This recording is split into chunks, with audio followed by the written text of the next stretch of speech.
नमस्कार, डिबेट के number 1 show ताल ठोक के में आपका बहुत बहुत स्वागत है। मैं हूं आपके साथ अनुराग मुस्कान। जमीयत उलेमाए हिंद ने दिल्ली के 5 स्टार होटल में डिनर पार्टी दी।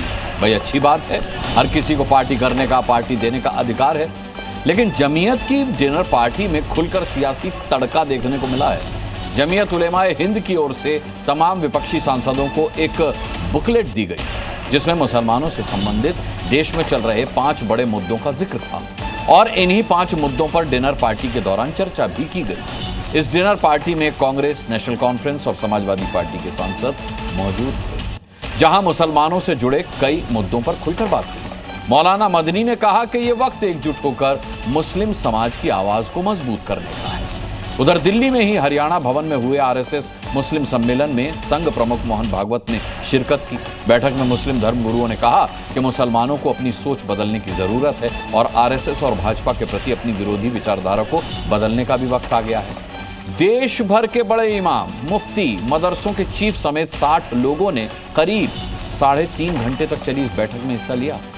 अब ऐसे में सवाल यह है कि क्या जमीयत के डिनर में पहुंचे सांसद सच में मुसलमानों की समस्याओं के लिए लड़ने को तैयार हैं या ये सिर्फ दिखावा है? और क्या जमीयत की डिनर डिप्लोमेसी विपक्ष की रणनीतिक लड़ाई है या सिर्फ एक सियासी शिगुफा बनकर रह जाएगी? और सबसे बड़ा सवाल, राजधानी दिल्ली में मुसलमान बना मुसलमान की तस्वीर क्या सियासी और सियासत की नई धुरी बनेगी? आज इसी अहम मुद्दे पर ताल ठोक कर करेंगे चर्चा, लेकिन पहले देख लेते हैं एक छोटी सी रिपोर्ट।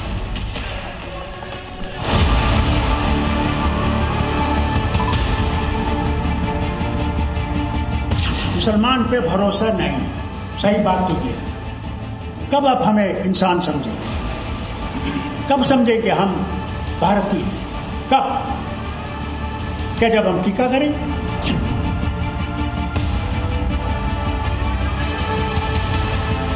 मुद्दे बस यही था कि किस तरह से जो है हम अपनी इस देश की जो खूबसूरती है, जो देश की एकता है, और उसको हम किस तरह से बचा सकते हैं, क्योंकि जो इस टाइम हालात हैं प्रदेश और देश के अंदर, वो चीज़ नहीं होनी चाहिए।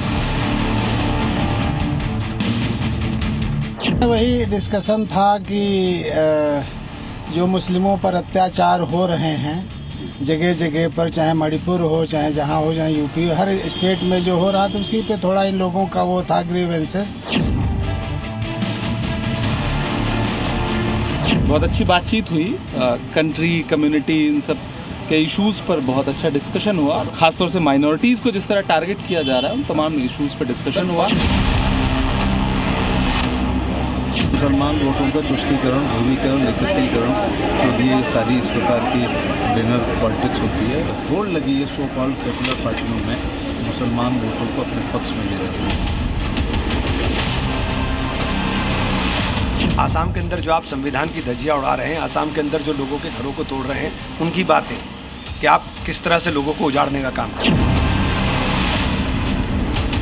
इनकी नीति, रीत, कार्यक्रम, मंशा सब पूरा तुष्टीकरण के लिए, एक वर्ग विशेष को खुद करने के लिए रहती है। सत्ता कैसे प्राप्त हो, इसके लिए लगातार प्रयास करते हैं।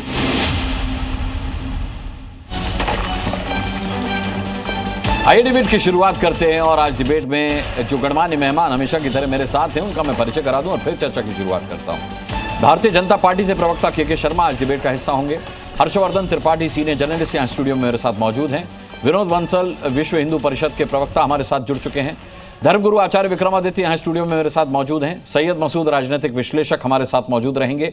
डॉक्टर पवन राव अंबेडकर प्रवक्ता जो हैं MIM के, वो हमारे साथ जुड़ चुके हैं। इसके अलावा अब्दुल हमीद नोमानी इस्लामिक स्कॉलर हमारे साथ यहाँ स्टूडियो में मौजूद हैं और SIMPLB के अध्यक्ष राशिद शरीफ आज हमारे साथ इस डिबेट में जुड़ेंगे। सबसे पहले के शर्मा जी का मैं रुख करता हूं। के शर्मा जी, कल हमने देखा था कि किस तरीके से अखिलेश यादव ने एक बैठक की थी मस्जिद में। आज हम देख रहे हैं कि 5 स्टार होटल में बाकायदा एक डिनर पार्टी हो रही है और उसमें विपक्ष के तमाम प्रमुख दल मौजूद हैं। ये किस तरीके की लामबंदी हो रही है? देखिए अनुराग जी, ये बहुत चिंता का विषय है, क्योंकि ये जो डिनर पार्टी हुई है, इस डिनर पार्टी में जो एजेंडा है, आज तमाम चैनलों के माध्यम से सामने आया है, आप भी दिखा रहे हैं कि इसके अंतर्गत किस एजेंडे पर बात हो रही है। इसका एजेंडा जो मुझे समझ आता है, जो लाइन इसमें कही गई है कि एक पत्र लिखेंगे फिलिस्तीन के मुद्दे पर राष्ट्रपति को और दबाव बनाया जाएगा, भारत की विदेश नीति को कंडेम किया जा रहा है। अब मुझे बताइए, भारत के ये एक वर्ग जमीयते क्या उलेमा है, क्या ये इनका जो संगठन है जमीयत उलेमाए हिंद, अब जमीयत उलेमाए हिंद जो है भारत की विदेश नीति को तय करेगा। ये किस तरह का सोच है, ये किस तरह की राजनीति है? आप और जिस ढंग से उसमें राजनीतिक दलों के सांसद पार्टिसिपेट करके हामी भर रहे हैं और फिर इसके बाद ये लोग कहते हैं कि हम धर्मनिरपेक्ष हैं। अभी धर्मनिरपेक्षता पे बहुत बहस हुई है संसद के उस पे। आप एक धर्म विशेष के मौलाना के आदेश पर मूवमेंट करेंगे, आप देश भर के अंदर जहां पर अवैध कब्जे पर कार्रवाई हो रही है उसका विरोध करेंगे। आप क्या करना चाहते हैं? देश में दंगा कराना चाहते हैं? आप भड़का रहे हैं बैठा के लोगों को। और ये विपक्षी राजनीतिक दल जो कि दिवालिया हो चुके हैं राजनीतिक मुद्दों से और जिनको पूरे देश भर में पूरी तरह से नकारा जा रहा है, अब वो धर्म की शरण पे चले गए हैं, एक धर्म विशेष के शरण पे गए हैं। और वहां से ये मदनी वही है ना जिनका एक बयान है, मैं यदि गलत नहीं हूं तो अनुराग जी 1.5-2 साल पहले एक बैठक हुई थी, उसमें मदनी बयान दे रहे थे कि हम तो यही के हिंदुओं को यदि कहीं जाना है, हमारे रीति रिवाज के अनुसार रहना है तो रहे। ये धमकी देते हैं देश के लोगों को। वो व्यक्ति के सानिध्य में एक बैठक होती है और उस बैठक के अंदर में इस तरह के एजेंडे आते हैं। मैं एजेंडा देख रहा था अभी, इसके जो मीडिया में चली है, अब इसकी पुष्टि तो मीडिया ही करेगी। असम में बुलडोजर की कार्रवाई का मुद्दा, देश में होने वाले hate speech, hate crime, Bihar में SIR, जातिगत जनगणना। अब जो है ये जो एक धार्मिक संगठन या जो भी कहते हो, मुझे तो नहीं पता, मैं कोई सर्टिफिकेट देने वाला नहीं हूं कौन सा संगठन है, लेकिन ये देश के राजनीतिक मुद्दों पर ये अपने कोई भी दे सकता है, कर सकता है, इसमें कोई मना ही नहीं है। लेकिन आप उसके एजेंडे में जब भारत की विदेश नीति को कटघरे में खड़े करते हैं, यही अभी बांग्लादेश में भारतीयों के साथ में जब अन्याय हो रहा था तो ये सब मौन साध के बैठे हुए, ठीक है, इनकी बोलती बनती ये सब जो है मजा चक्र देख रहे थे यहां पर। और आज इनकी जो है भारत की रोटी खाना है और फिलिस्तीन का गाना गाना है। इनको फिलिस्तीनों के साथ में ज्यादा मोहब्बत है और भारत की जो है अंदर, भारत की जो है विदेश नीति, भारत की सार्वभौमिकता, भारत के जो है अस्मिता को छोटा दिखाना है। ठीक है, के शर्मा जी मैं लौटता हूं। कौन सी मानसिकता है सर? ठीक है, कौन सी और मानसिकता? मुझे एक बात कह के समाप्त करता हूं। अच्छा बोलिए। ठीक है, वो संगठन अपना काम कर रहा है, वो दायरे पर होगा, उसकी चर्चा हो, लेकिन जो राजनीतिक दल इस पे गए हैं और जो सांसद उसमें पार्टिसिपेट करके हामी भर रहे हैं और वो जो बयान आप दिखा रहे हैं, मैं उनसे राजनीतिक दलों से प्रश्न कर रहा हूं कि आप इसे कितना उचित मानते हैं कि भारत की विदेश नीति को तय करने और उस पर उसको नीचा दिखाने की कोशिश में ये विपक्षी दल कैसे सम्मिलित है? मैं इस पर पूछना चाहता हूं। इधर धार्मिक संगठनों से हमें कुछ नहीं लेना दे रहा, वो अपना जो करना है करे, लेकिन ये राजनीतिक दलों का तो एक दायित्व है। ठीक है, केके जी जवाब चाहिए। ठीक है, केके जी मैं लौटता हूं। अब्दुल हमीद नोमानी साहब, क्योंकि आप वाबस्ता भी रहे जमीयत उलेमाए हिंद से, किस तरीके की पॉलिटिक्स जमीयत उलेमाए हिंद की इस डिनर पार्टी में, जैसा के शर्मा कह रहे हैं, क्या आपको भी वही पॉलिटिक्स दिखाई दे रही है जिस तरीके की पॉलिटिक्स की बात के शर्मा ने कही?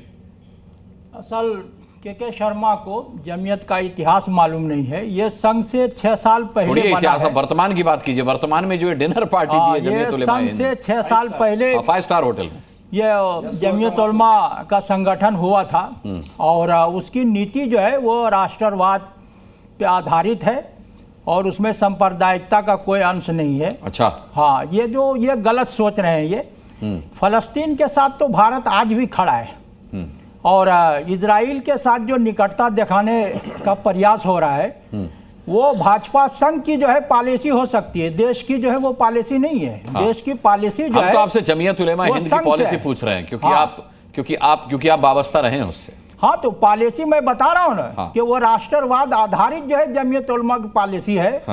और उसमें हमें जो है कोई कमी नजर नहीं आती है। मैं 30 साल इसमें रहा हूँ और 26 साल प्रवक्ता रहा हूँ इसका, तो इसमें कोई ऐसी जो है वो बात नहीं है। और ये देश के मुद्दों को लेके इस तरह का प्रोग्राम जो है जमीयत उलेमा बराबर करती रही है।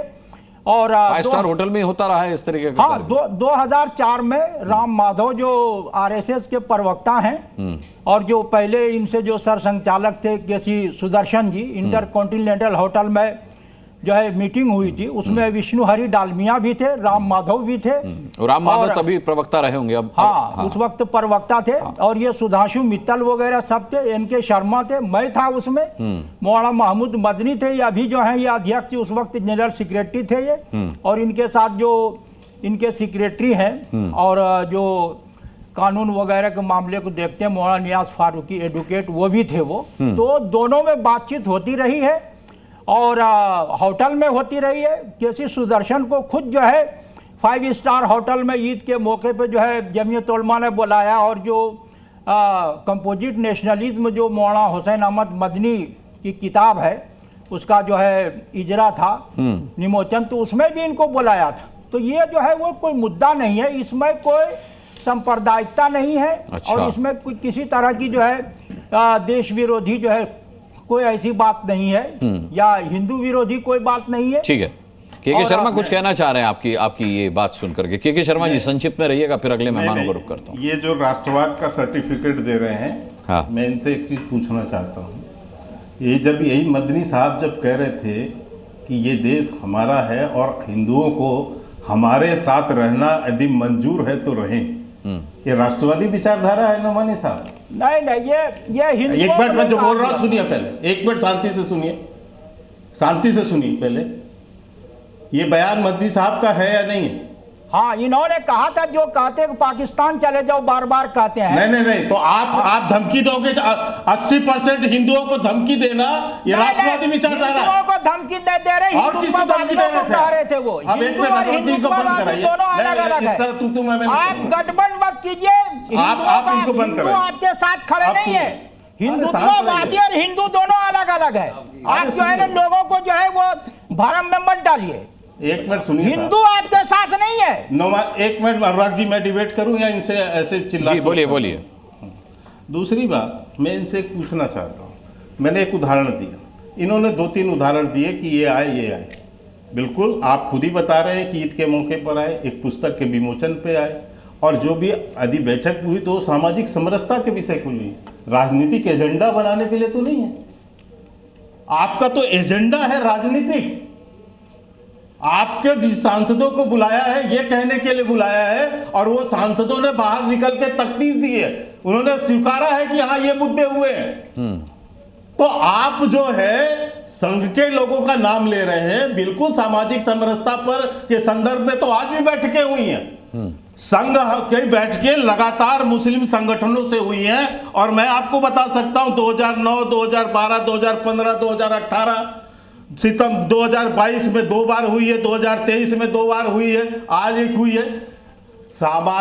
क्योंकि सामाजिक समरसता को लेकर जो बैठकें हैं उसमें होना ही चाहिए, उसमें कोई आपत्ति थोड़ी ना है। लेकिन आपका एजेंडा भारत की विदेश नीति तय कर रहा है, उस पर कटाक्ष कर रहा है।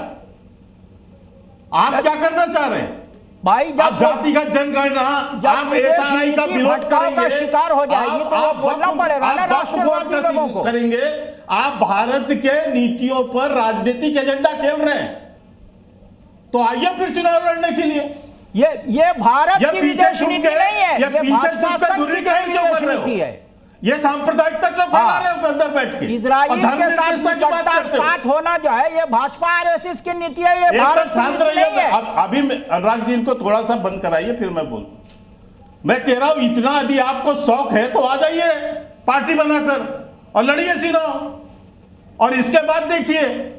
लेकिन आप जो है नारा लगाते हो धर्मनिरपेक्षता का, विपक्षी दल जो है बैठ के नारा दुहाई देते हैं धर्मनिरपेक्षता का, और मस्जिद के अंदर बैठ के करेंगे राजनीतिक बैठ के, और यहां पर ये प्रश्रय देंगे और ये इस तरह से ध्रुवीकरण कराएंगे और सांप्रदायिकता फैलाएंगे देश में और दूसरे को समझाएंगे।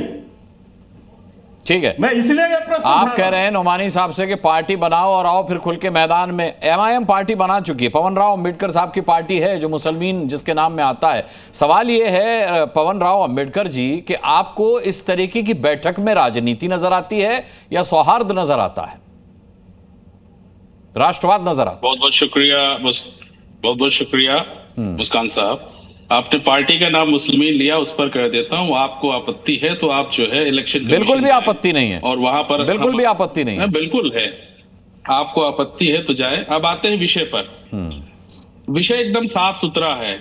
इस देश में जो दो धड़े बट गए हैं, सेकुलरिज्म और कम्युनलिज्म, जो एक सांप्रदायिक शक्तियां हैं और एक जो सेकुलर शक्तियां हैं, दोनों ने ही मिल करके इस देश के गरीब, मजलूम, शोषित मुसलमानों को बांट दिया है। और ये लोग जो बांट रहे हैं वो हमेशा से सत्ता में लेकिन पवन राव जी, सवाल उठता है कि 60 से 65 साल किसने मजलूम रखा, किसने गरीब रखा, किसने अनपढ़ रखा मुसलमानों को? मुस्कान साहब मैं इसी विषय पर आ रहा हूं। आइए, मैं इन मुस्लिम धर्म गुरुओं से पूछना चाहता हूं, ये जो लिफाफा वाले धर्म गुरु हैं, जो लिफाफा लेकर के चलते हैं ना चारों तरफ, सबका लिफाफा ले लिए हैं, मैं इन मुस्लिम धर्म गुरुओं से पूछना चाहता हूं, आरएसएस के गोलवालकर से ये क्यों नहीं पूछते हैं?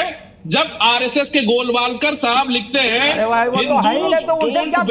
एनर्जी, सुन लीजिए, अच्छा सुन लीजिए पवन राव जी को सुन लीजिए भाई।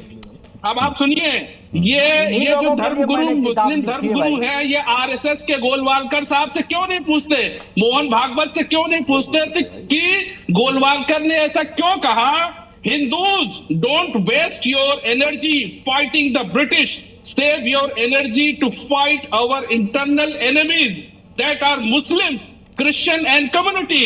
मैं साफ साफ कह रहा हूं, ये वही लिफाफे वाले धर्म गुरु हैं जो इस देश में जो मुसलमान हैं। अम्बेडकर साहब को पढ़ लीजिएगा, अम्बेडकर साहब को पढ़ लीजिए, अम्बेडकर साहब का जिसका नाम लगा हुआ है, अम्बेडकर साहब को पढ़ लीजिए। किताबों का नाम बता देता हूं, पेज नंबर बता देता हूं, जिसके अंदर वास्तविकता लिखी है। आप जाके पढ़िए, आपको पता चल जाएगा क्या स्थिति है, किस प्रकार की मानसिकता हो रही है। आप जो क्लेम कर रहे हैं उसका सत्य बताना गलत है क्या? आप लेक्चर नहीं दे रहे हैं जनाब, आप लेक्चर नहीं दे रहे, आप लेक्चर नहीं दे रहे। ठीक है, एक एक कर, अरे एक क्या दिक्कत है? पूरी होने दीजिए, मेरी बात पूरी होने दीजिए मुस्कान साहब, बहुत इंपॉर्टेंट बात है। अभी के साहब ने, मैं निवेदन कर रहा हूं पवन राव अम्बेडकर जी को बोलने दे, बीच में ना बोले। हाँ, के साहब ने बहुत अच्छी बात कही कि विदेश नीति तय करने वाले ये सब कौन होते हैं, ये बिल्कुल सही बात है, लेकिन ये भी तय होना चाहिए कि आरएसएस कैसे इस देश को चला रही है। उसका जो पॉलिटिकल विंग है, इस देश की विदेश नीति को ध्वस्त कर दिया है, उसको भी तो देखना चाहिए। और मोहन भागवत साहब ये जब कहते हैं कि हमारा डीएनए एक है, तो उमेर साहब का डीएनए तो एक हो जाएगा और उमेर साहब इनको राष्ट्रपिता का जो है उपाधि दे देंगे। ये दोनों ही लोग मिल करके इस देश के गरीब, शोषित, वंचित लोगों का शोषण कर रहे हैं। इस बात का ध्यान रखना चाहिए, ये बहुत ही महत्वपूर्ण बिंदु है। एक सेकुलरिज्म के नाम पर, एक कम्युनलिज्म के नाम पर इस देश में 85% जनता का शोषण कर रहे हैं, इस बात का भी ध्यान रखना चाहिए। मुख्य विषय यह है। तो अभी जो मुलाकात हुई है, चाहे 23 तारीख को 5 स्टार होटल में मुलाकात हुई है, ये जकात का पैसा 5 स्टार होटलों में लगा रहे हैं। इनको वो वक्त की प्रॉपर्टी, ये वक्त की जो प्रॉपर्टी है गरीब मुसलमानों को कब देंगे, ये बात भी प्रश्न वहां पर आना चाहिए। ये जो सेकुलरिज्म का ठेका लेकर के बैठे हैं, इनसे पूछा जाना चाहिए कि जो मदरसे बंद हो रहे हैं, जो इस उत्तर प्रदेश में पूरे देश में मदरसों के खिलाफ अभियान चल रहा है, इन्होंने आज तक क्या किया? और ये सेकुलरिज्म के साथ कम्युनल वाले भी तो यही रहे, आप तो नारा लगा रहे हैं, धर्म गुरुओं से पूछना चाहिए कि इन्होंने कितने एक मिनट अम्बेडकर जी आता हूँ। राशिद शरीफ साहब को भी आपकी बात शायद नागवार गुजर रही होगी। साहब ने कितने आंदोलन कर दिए हैं, ये भी तो पूछना चाहिए। अरे कोर्ट में, मैदान में, हर जगह तो यही लोग, आप तो खाली नारा लगाते हैं ना, आप कहां पर है? नारा नहीं, सच्चाई आप बता रहे हैं। जो मैं दारुसलाम बोल और रहा हूँ, पार्लियामेंट सच्चाई और है, इस इधर देश की उधर हकीकत है, बयानबाजी इस करके ही देश तो की काम हकीकत चला रहे है। हैं। अब आपको आप और ओवैसी साहब जो है, ठीक है। हमें तो पार्टी के नाम पे ही आपत्ति है। ठीक है, आपको चुभने भारत लगा में ना, इत्तेहाद ये और मुस्लिम लिफाफे लीग वाले पार्टी का क्या मौलानाओं मतलब को और हिंदू रोकिए। महासभा? ठीक है। सिर्फ मुझे लगता है कि नुमानी साहब को ही नहीं, राशिद शरीफ को भी अंबेडकर साहब की बात बुरी लगी होगी। मैं विनोद बंसल का रुख करूं उससे पहले राशिद शरीफ साहब, आपको भी बुरी लगी होगी शायद अंबेडकर साहब की बात। बिल्कुल बुरी लगी सर। हाँ, मुझे पता है। से मौलानाओं का अपमान नहीं करना चाहिए टीवी पे बैठ के, बिल्कुल नहीं करना चाहिए सर। लिफाफे है मौलाना, अरे बड़ी मेहनत करके मौलाना बनते सर। महाराष्ट्र में सज्जाद तोबानी शिवसेना का एक मिनट पवन जी, एक मिनट पवन जी, एक मिनट पहले सुन। अच्छा पवन जी सुन लीजिए, पवन जी राशिद शरीफ को सुन लीजिए। यही सब सीखा है झूठ बोलने के लिए जो है। नहीं, एक मिनट सर। पवन जी आप जो भी बोले वो बिल्कुल है सो, जो बिल्कुल, अब क्या बोलो यार। बोलिए बोलिए। एमआईएम के आदमी हो कि इस तरीके से बात करते, मौलाना की बेइज्जती करते टीवी पे बैठ के। लिफाफा मौलाना नहीं। आज वक्त है सर, आज एक मिनट, आज वक्त है। इसी तरीके के पवन जी के अगर बयानात है तो मुसलमान अलग अलग हो जा रहा है। आज अगर 5 स्टार होटल में अगर मीटिंग होती है, अरे राशिद शरीफ, मुसलमानों का एक तबका आरएसएस की बैठक में भी शामिल हुआ, अलग कैसे हो जाएंगे आप? उनको कैसे अलग करेंगे? बिल्कुल बैठिए सर, कौन मना करा हुआ? अरे सर हम हिंदुस्तान में हैं, आरएसएस बीजेपी के बीच में रहते हैं, हम कांग्रेस के बीच में। अरे तो आरएसएस बीजेपी के बीच में रहते हैं तो इसका क्या मतलब है? बिल्कुल बीच में है ना सर। आज जाहिर कि किस तरीके से परेशान है हम, पूरी दुनिया जानती। किस तरीके से जुल्म है पूरी दुनिया जानती। अगर आज 5 स्टार होटल में अगर मैं तो अच्छा तो फिर राशिद शरीफ, फिर वो कौन से मुसलमान हैं जो हरियाणा भवन में हुए आरएसएस और मुस्लिम सम्मेलन में मौजूद थे?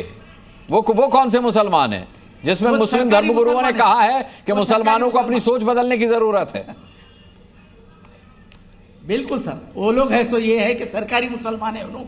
सर मैं एक चीज बता रहा हूँ, जमीयतुल उलमा का जो कदम है अभी तक मैं बताता था। मैं एक चीज बताना चाह रहा हूँ मुस्कान जी, एक मिनट। मैं उलमा सरकारी मुसलमान है जो आज बीजेपी के साथ आरएसएस के मौलाना साहब आज मैं एक चीज पहले जुड़े हुए हैं, आपको पता है मेरे आज सर एक मिनट मुस्कान जी, मुस्लिम लीग दोनों का विरोध किया, ठीक है। मौलाना अरशद मदनी साहब से, अरे सुन बाबा, मौलाना अरशद मदनी साहब से बात होती थी तो वो मेरे को यही बताते थे, नहीं साहब हम मजहबी लोग हैं, हम सियासत से हमारा ताल्लुक नहीं। आज अगर कदम उठा के अगर वो लोग कांग्रेस से बात कर रहे और सभा से बात कर रहे तो मैं चाहूंगा कि एएमएम साहब ये बात करो, असद साहब को बुला के बात करो। अगर एक अगर मौका है होने का तो हो जाना चाहिए। और ये हमारे अच्छी बात बताई, अगर लड़ना है तो पॉलिटिकल पार्टी बन के लड़ो। Sharma ji thank you very much, बहुत अच्छा मशवरा आपका, बहुत अच्छा मशवरा दिए। आपकी एक बात मेरे को पसंद आई, एक बात 2 घंटा तक, एक बात मेरे को आपकी पसंद आई के शर्मा जी वाकई आप बहुत अच्छा मशवरा दिए। रुकिए, अरे नुमानी साहब रुक जाइए। पूरे जमातों को बोलूंगा के शर्मा के मशवरे पे अमल करो, मुसलमान की हर जमात को बोलूंगा और एक हो जाओ और डट के मुकाबला करो इलेक्शन। मैं एक जवाब देना चाहता हूँ, अनुराग जी बोलिए।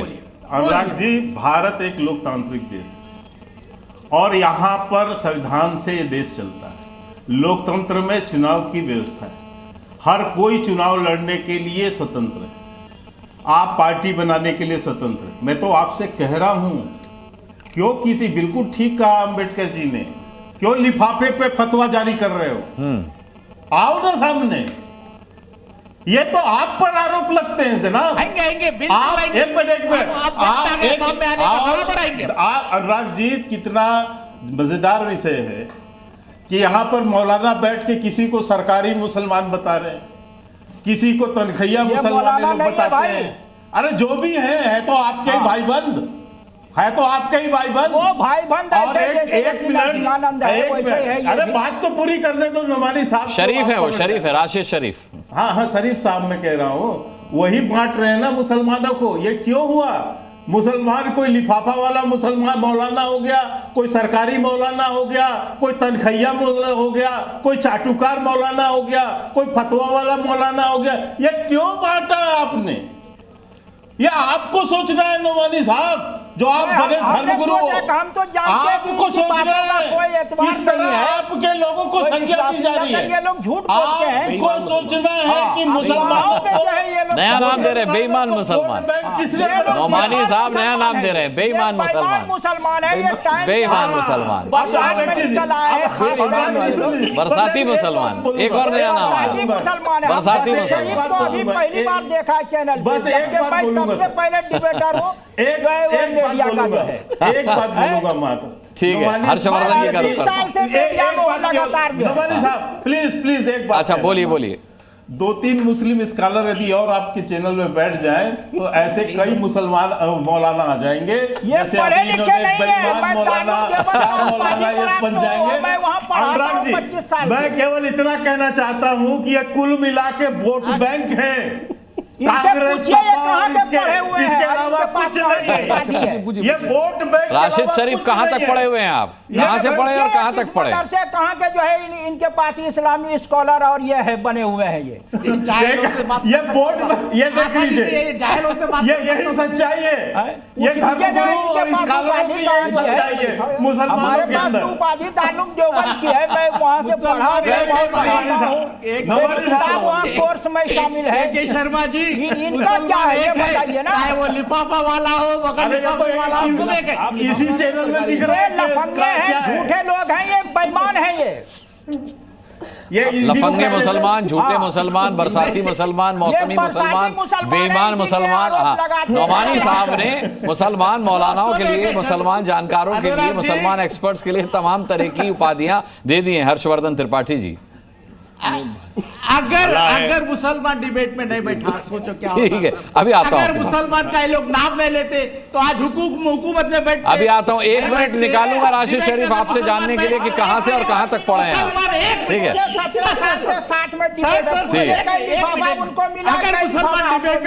ठीक है, शोर ज्यादा हो रहा है, शोर ज्यादा हो रहा है, तो ये डिबेट खत्म। ठीक है, नहीं डिबेट आपकी क्वालिफिकेशन कहाँ से हुई है, कहाँ तक हुई है, ये जाने बिना डिबेट खत्म नहीं करेंगे। हर्षवर्धन जी देखिए अनुराग भाई, मुझे लगता है कि आज आपकी बहस ने ना वो काम कर दिया जो शायद वैसे कहने को होता तो थोड़ा मुश्किल हो जाता।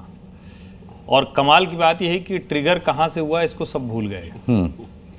पवन अम्बेडकर को सारे लोग लिफाफा वाले मुसलमान लग रहे थे, मौलवी लिफाफा वाला लग रहा था, और मौलवियों ने बता दिया कि कौन कौन से मुसलमान सरकारी, बेईमान, बरसाती, पता नहीं क्या क्या नोमानी साहब ने कई कहा, कुछ उन्होंने कहा। सवाल यहाँ दूसरा है, क्या इस देश के मुसलमान को सो कॉल्ड सेकुलर समझे जाने वाले लोग ऐसे ही देखना दिखाना चाहते हैं? ये कितना दुर्भाग्यपूर्ण है। इस देश में मुसलमानों को आप ऐसे चिन्हित कराना चाहते हैं। और संघ अगर मुसलमानों के साथ संवाद करता है तो सरकारी मुसलमान हो गया। अगर भारतीय जनता पार्टी में कोई मुसलमान है तो आप उसको सरकारी मुसलमान कह दिए। और आप 5 स्टार होटल में बैठकर फिलिस्तीन का राग अलापे, तो ये कहां की समझ हो गई? ये कौन सा मुसलमान हुआ? आपको भारत की बात नहीं समझ में आ रही। और ये शर्मसार व्यवहार करते हुए आप हर मुसलमान की क्रेडिबिलिटी पर प्रश्न चिन्ह लगा रहे हैं। ये सामान्य काम नहीं हुआ आज आपकी बहस में। आज ये सीधे सीधे वो मूल समस्या समझ में आ गई। और देखिए यहां भी एक चीज समझ में आती है, अभी किसी ने कहा, शायद पवन अम्बेडकर ने कहा, वक्फ वाला। अरे भाई, वक्फ को लेकर उसी के संशोधन का तो कानून आया ना, तब तो ओवैसी साहब भी तकरीर करने लगे ऊपर चढ़कर, तब तो सारे के सारे लोग एक साथ खड़े हो गए। सवाल यही कि क्या इस देश के मुसलमान को कहीं पट्टी बांध दी गई? क्या इस देश के मुसलमान को सेकुलर कम्युनल बता के उसको कहा जा रहा है कि तुम एक खांचे में रहो, और उसको इस देश से मोहब्बत करने से, इस देश को मानने से, इस देश की संस्कृति संस्कार को मानने से उसको किनारे हटाया जा रहा है। हाँ। देखो तुम अरब की तरफ, देखो तुम फिलिस्तीन की तरफ, गाजा में अत्याचार दिखे, अपने बगल वाला ना दिखे, पड़ोसी से नहीं, पड़ोसी हिंदू है तो उससे नहीं प्रेम करना, गाजा वाला प्रेम कर रहा है। क्या सिखा रहे हो भाई? और इसमें राजनीतिक दल और सांसद जाकर ये सब बात कर रहे हैं, जिन्होंने बाकायदा संविधान की शपथ ली हुई है। कहीं तो जाकर हम रुकेंगे ना। ये है फ्रॉड सेकुलरिज्म, जिसकी मैं बार बार बात करता हूं। इस फ्रॉड सेकुलरिज्म से बाहर आने की जरूरत है। और मैं फिर कह रहा हूं, कोई भी राजनीतिक दल किसी को भी अपने पाले में लाने के लिए कुछ भी कर सकता है, करना ही चाहिए। लेकिन अगर एक दूसरे के खिलाफ घृणा करा रहा है देश, और बताइए नहीं जरा, क्या इतने मुसलमान मिलते हैं, कभी इस पर चर्चा हुई कि भाई हम आज से जो गैर मुसलमान हैं उनको काफिर नहीं कहेंगे? चर्चा हुई क्या कभी? नहीं, कभी किसी दिन निकल के आते और कहते जमीयत वाले कि भाई आज के बाद हमने तय किया है अगर किसी ने किसी को काफिर कहा तो आज से वो मुसलमान निकाला हो जाएगा?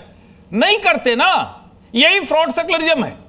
आप इस देश की बहुसंख्यक आबादी को गलत तरीके से चित्रित करते हैं, और इतना ही नहीं करते, अपने भीतर के मुसलमानों को भी आप जाने किन किन नामों से। और पवन अंबेडकर पता नहीं, मतलब इनको थोड़ा बचना चाहिए। ठीक है, आप AIMIM में है तो कुछ भी बोले, लेकिन ऐसे आप मुसलमानों को चिन्हित करेंगे तो मुसलमानों की पार्टी होते हुए भी मुसलमान आप पर भरोसा करेंगे, मुझे संदेह है। ठीक है, खैर पवन राव अम्बेडकर का क्या कहना है जब नोमानी साहब ने 10 तरीके के संबोधन दे दिए मुसलमानों को। लेकिन सैयद मसूद साहब, आप हाँ, ऐसे मौलाना को, ऐसे ज्ञानियों को दिया है, ऐसे एक्सपर्ट्स को दिया है, वो मुसलमान ही है, वो पहले मुसलमान है। नहीं, वो मुसलमान ही तो है। राशिद शरीफ मुसलमान नहीं है क्या? राशिद शरीफ मुसलमान ही तो है। सैयद मसूद भी मुसलमान है। सैयद मसूद साहब, किसी को दिक्कत नहीं है कि 5 स्टार होटल में जमीयत उलेमाए हिंद डिनर पार्टी दे, किसी को दिक्कत नहीं है कि उसमें समाजवादी पार्टी शामिल हो। दिक्कत यह है कि फिर उसे सेक्युलरिज्म मत कीजिए, क्योंकि हर्षवर्धन का कहना है कि वो फ्रॉड सेक्युलरिज्म है। देखिए, हर्षवर्धन साहब को बड़ी तकलीफ हुई, उन्होंने अभी गाजा का जिक्र किया कि हिंदुस्तान का मुसलमान गाजा की बात करता है या फिलिस्तीन की बात करता है। तो इनके तो बहुत परम आदरणीय अटल बिहारी वाजपेयी जी गाजा वालों के साथ थे, फिलिस्तीन के साथ थे। उन्होंने अपनी तथ्यों तक। आपके परम आदरणीय नहीं थे क्या अटल जी? मैं पहले पूछ लूं आपसे, आपके परम आदरणीय नहीं थे क्या अटल जी? नहीं, मेरे नहीं थे। अच्छा, ठीक। तो क्या नाम है, उन्होंने तो खुद कहा है कि अरबों से अगर यहूदियों ने जमीन छीनी है तो उन्हें वापस करनी होगी। हमने देखी है उनकी स्पीचें। तो आज भाजपा जो है वो यहूदियों के साथ खड़ी हुई है, तो यहूदियों से इनको कोई लड्डू मिल रहा होगा, हो सकता है। इनसे कहिए ये अटल जी के इस बयान को कोट कर ला के बताए, कहाँ बोला गया है, कहाँ बोला गया है, ये बताएं। मैं आपको यूट्यूब, मुझे यूट्यूब नहीं चाहिए सर, मुझे यूट्यूब नहीं चाहिए। अटल जी का वो बयान चाहिए कि अरबों से छीनी गई जमीन। आप मुझे बताइए अभी। मुस्कान भाई से ले, आप इतने बड़े चैनल पे झूठ नहीं बोलेंगे। मैं झूठ नहीं बोल रहा हूँ। आप बताइए मुझे, अभी बयान दिखाइए। वीडियो है वो, वीडियो में मुझे बयान चाहिए, कहाँ बोला गया, रेफरेंस चाहिए। बात पूरी करने दीजिए, बकवास न करें। नहीं, बकवास नहीं, इस तरीके की शर्त नहीं है, बकवास नहीं है। आपसे रेफरेंस मांगा जा रहा है, किसी बात का तथ्य मांगना बकवास कैसे हो सकता है भाई? सैयद मसूद साहब, अगर मैं आपसे किसी बात का प्रमाण मांग रहा हूं तो बकवास कैसे? आप सर्जिकल स्ट्राइक के प्रमाण मांगते थे तो आप बकवास करते थे क्या? यूट्यूब पे जाइए, खोलिए अटल बिहारी वाजपेयी। मुझे यूट्यूब नहीं, आप रेफरेंस बताइए। आप आया तो वापस लीजिए अपना बयान वापस लीजिए। मैं उस पार्टी से आता हूं, मेरा ये दायित्व है आपको कोट कराना, पूछना। आप उस पार्टी से आते हैं जिसमें सिर्फ जब अपनी आप अपना ज्ञान बंद करें, झूठ बोलना बंद करें। उस पार्टी से आप अपना ज्ञान देना बंद करें, समझ गए? वाजपेयी जी की यूट्यूब पे स्पीच पड़ी हुई भैया, आप अभी दिखाओ मेरे को, अभी दिखाओ। मुस्कान जी, आपको आप कोई दृष्टांत बोल रहे हैं? रेफरेंस आपने दिया है सर, प्रमाणित भी आप ही को करना पड़ेगा। ये आप मेरे ऊपर ये जिम्मेदारी न डालें। मैं जो कहता हूं वही दिखा सकता हूं, आप जो कह रहे हैं वो नहीं दिखा पाऊंगा, आपकी सहूलियत के हिसाब से नहीं दिखा पाऊंगा। अगर कुछ ऐसा रेफरेंस है तो आप उसे दिखा सकते हैं, मैं आपको छूट दे रहा हूं, आप ढूंढ लें और वो रेफरेंस दिखा दें। तब तक विनोद बंसल का रुख किए लेता हूं मैं। सैयद मसूद, आपको वक्त दे रहा हूं, आप रेफरेंस निकाल लें। विनोद बंसल जी, सवाल यह कि सेक्युलरिज्म के नाम पर इस तरीके का फ्रॉड सेक्युलरिज्म क्या बर्दाश्त किया जाना चाहिए? देखिए अनुराग जी, बड़ी आज इंटरेस्टिंग और हिस्टोरिकल डिबेट हुई है आपकी।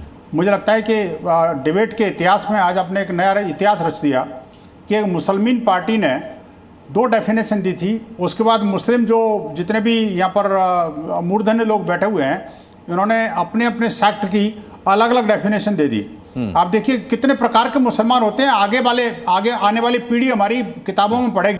मुसलमान भी होते हैं, मुसलमान लिफाफी होते हैं, मुसलमान तनखैया भी होते हैं, बेईमान भी होते हैं, झूठे भी होते हैं, बरसाती भी होते हैं, और आप देखिए कि जिहादी भी होते हैं, जमाती भी होते हैं, और यानी कितने कहते हैं अभी बाकी लोकाचार में चल रहे हैं वो अलग है। लेकिन बड़ी बात यह है, देखिए ये जो जहाँ पर जिसका गोटी फिट है वहाँ पर बोल जाता है। अब मजे की बात है कि स्टार्टिंग जिस मुसलमान पार्टी ने करी, जिस मुसलमान पार्टी ने मुसलमानों को डिफाइन करने की कोशिश करी, उसमें उसके प्रवक्ता कौन है? अम्बेडकर। और बाबा साहब अम्बेडकर को ही नहीं मानते।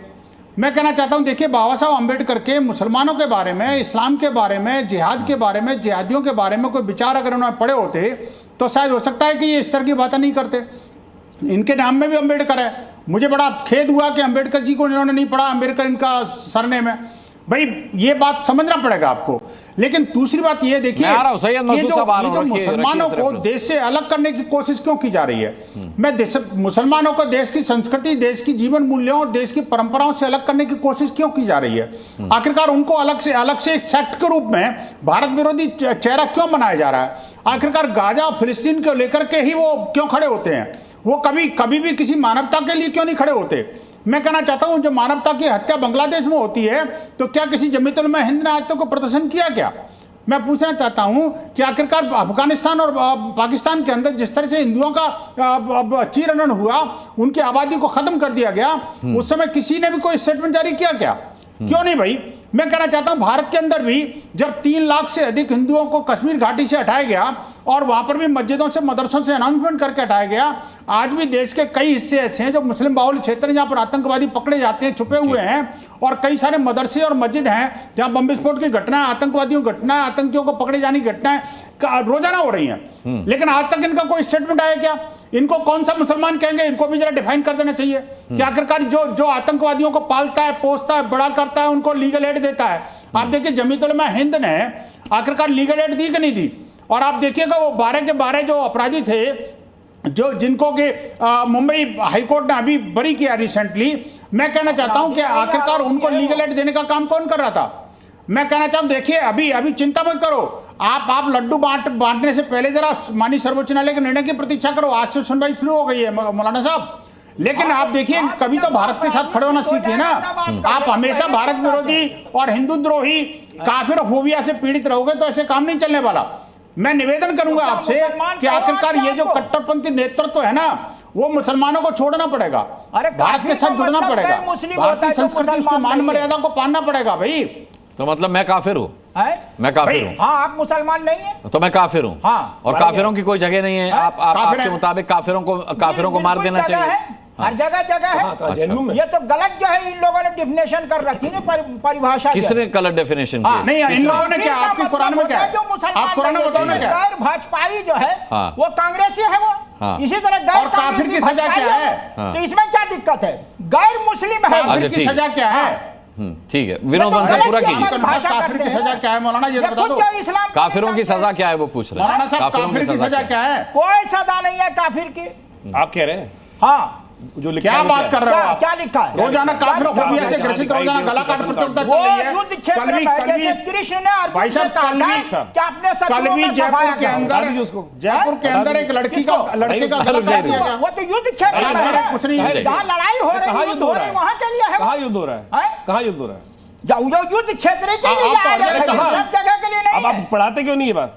पढ़ाते क्यों नहीं? पढ़ाते हैं। कहाँ पढ़ाते हो? कहाँ लिखा है? अरे जो गदन काट रहे हैं वहाँ कन्हैयालाल को मार दिया, कन्हैयालाल को मार दिया। क्या था? कहाँ लिखा हुआ? कन्हैयालाल को मार दिया, क्यों मार दिया कन्हैयालाल? अरे आपके पढ़ाई के चक्कर में आप 5 स्टार में बैठ के पढ़ाई करा दो। वो मदरसे का पढ़ा हुआ है भाई, युद्ध क्षेत्र के लिए। ठीक है, सैयद मसूद का रुख करता हूँ। ठीक है, विनोद बंसल आता हूँ। सैयद मसूद दिखाइए क्या वीडियो, क्या रेफरेंस दिखा रहे हैं। के शर्मा जी, मसूद साहब ने वो वीडियो निकाल लिया। मैं इस वीडियो की पुष्टि नहीं करता हूँ। यूट्यूब का वीडियो, अरे एक मिनट रुकिए नोमानी साहब, अच्छा नोमानी साहब एक मिनट रुकिए। मैं इस वीडियो की पुष्टि नहीं करता हूँ क्योंकि ये यूट्यूब का वीडियो है। किस चैनल का वीडियो मुझे नहीं पता, बताइए, दिखाइए मसूद साहब। देखिए, ये मार्च 1977 का वीडियो है, अटल बिहारी वाजपेयी जी की आवाज है।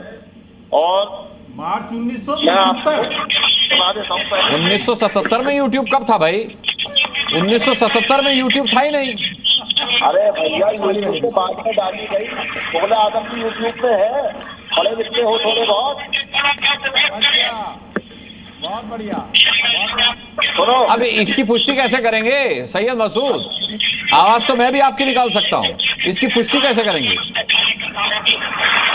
फोटो के साथ आ रहा है।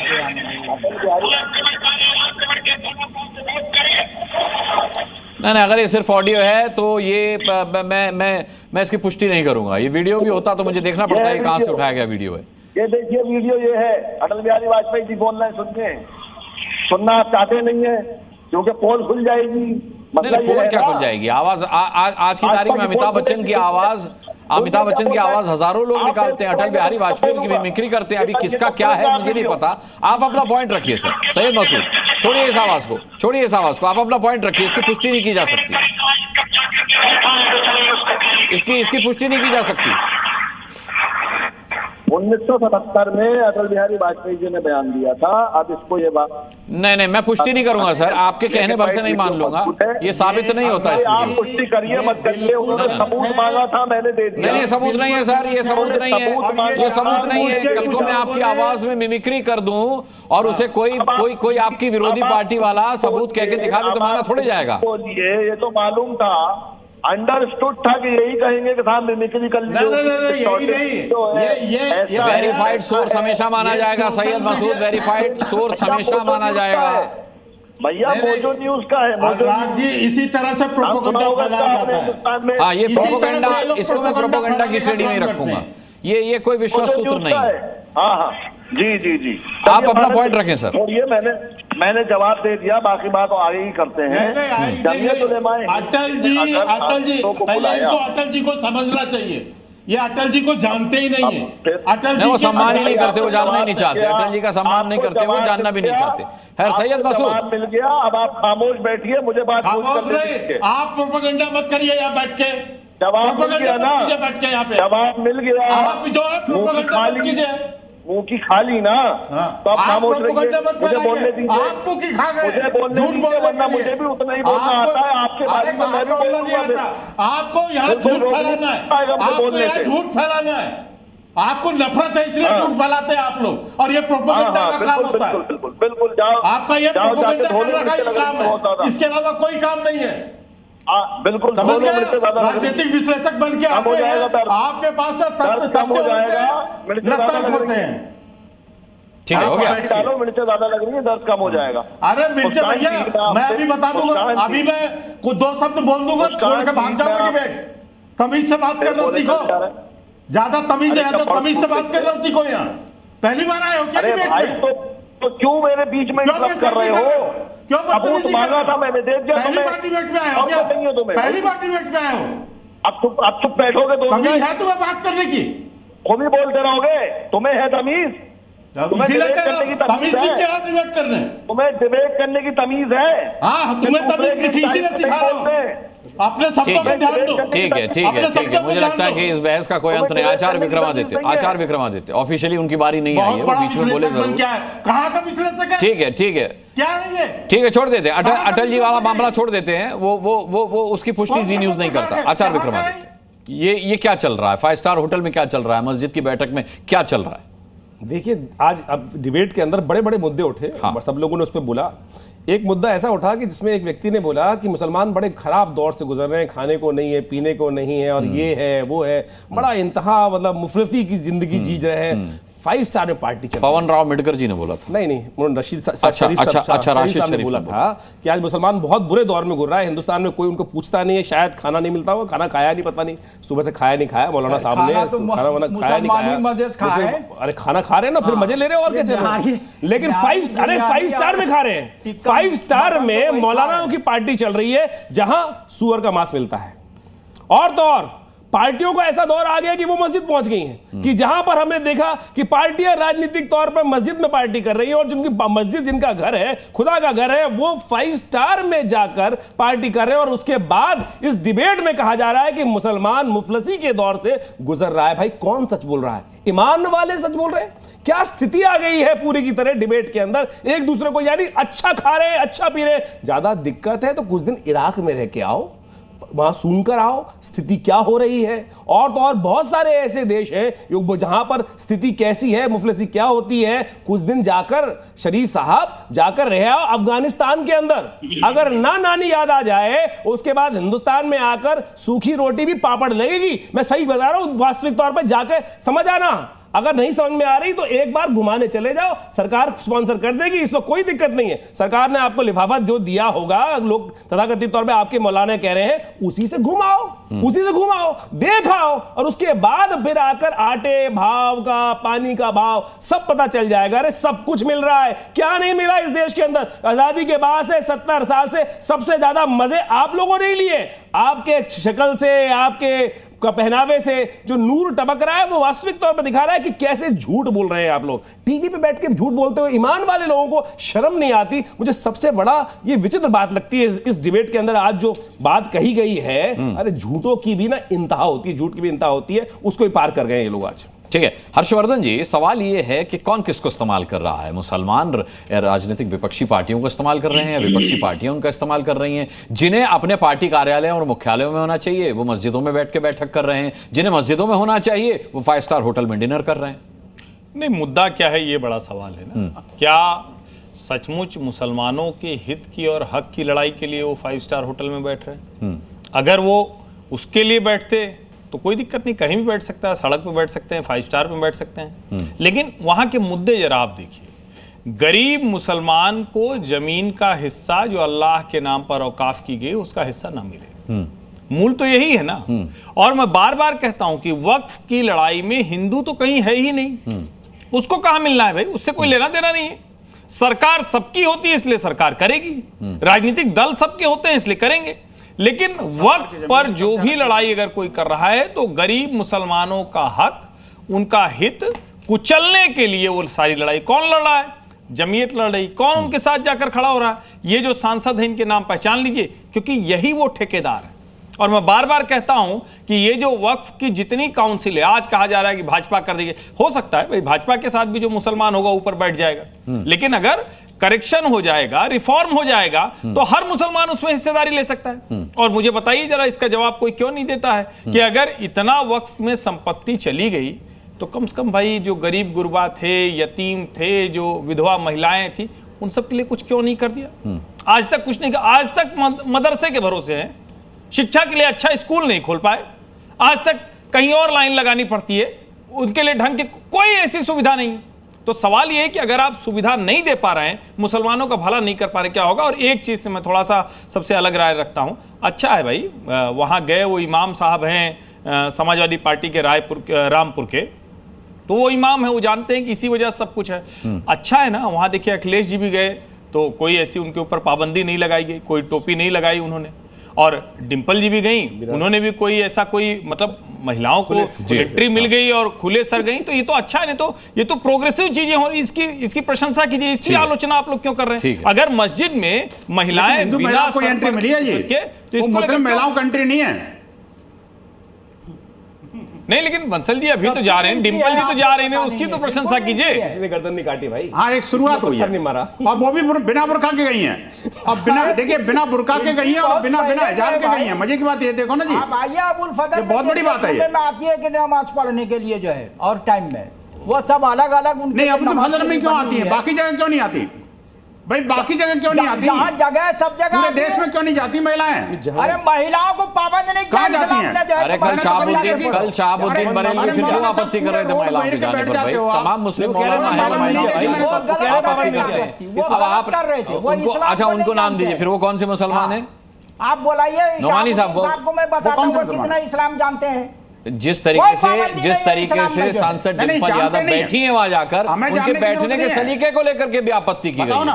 नहीं, लेकिन मैं तो उसकी प्रशंसा करता हूं। अगर मस्जिद में महिलाएं ऐसे जाने लगी, ठीक है, डिंपल यादव जी ही गई हैं, लेकिन अगर वो जा रही हैं तो इसकी प्रशंसा होनी चाहिए। मस्जिद को ऐसे ही खुलना चाहिए। आलोचना हो रही है ना,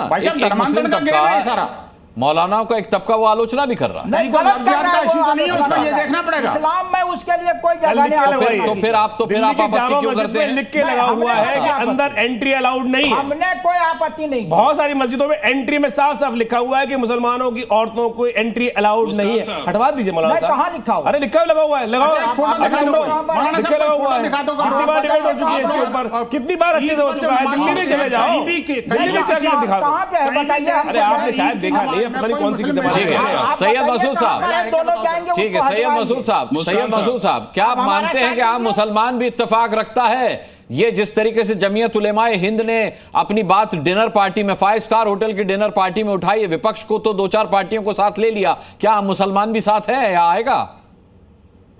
देखिए, मुसलमान अपने अकाबरीन, अपने जो जायज उलेमा हजरात है उनके पीछे हमेशा खड़ा रहा है और मुसलमान हमेशा उनकी बात पर लब्बैक करता है। दूसरी बात यह है कि वक्फ बिल को लेकर के और दीगर जो चीजें हैं उनको लेकर के विपक्षी सांसदों को बुलाया गया था। अब जाहिर है कि खाना अगर खाना होगा या डिनर होगा तो कहीं भी खाया जा सकता है 5 स्टार होटल की बजाय। अम्बेडकर साहब एक लाइन, 10 सेकंड की एक लाइन। पवन राव अम्बेडकर बहुत देर से कुछ कहना चाह रहे हैं, भाजपा का है। बोलिए पवन राव जी बोलिए। मुस्कान साहब, मेरा कहना बिल्कुल साफ है कि 2 तरह के जो है क्राइटेरिया बढ़ चुके हैं, सेकुलर मुस्लिम और कम्युनल मुस्लिम। इस पर हम बात रख रहे हैं। हमने कहा कि हमारी पार्टी शोषित वंचित वो मुसलमान जिनको सदियों से, जिनको इतने लंबे समय से गुर्बत में रखा गया, हम उनकी बात करते हैं। ये लोग उनकी बात नहीं करते। ठीक है, अपनी पार्टी का एजेंडा फिर कभी रखिएगा, अपने राजनीतिक मंच पर रखिएगा। मैं तो यहाँ सभी मुसलमानों की बात कर रहा हूँ। जी हाँ, जो मुसलमान के रहनुमा बनते हैं उनकी बात कर रहा हूँ। बहुत बहुत धन्यवाद करना चाहूंगा आज की डिबेट में शामिल होने के लिए सभी पैनलिस्ट का, आप दर्शकों का भी ताल ठोक के देखने के लिए बहुत बहुत धन्यवाद। कल शाम 5 बजे फिर एक मुद्दे के साथ ठोकेंगे ताल, पूछेंगे सवाल। तब तक के लिए अपना बहुत बहुत ख्याल रखिए। मुझे अभी के लिए इजाजत दीजिए। नमस्कार। जी न्यूज़।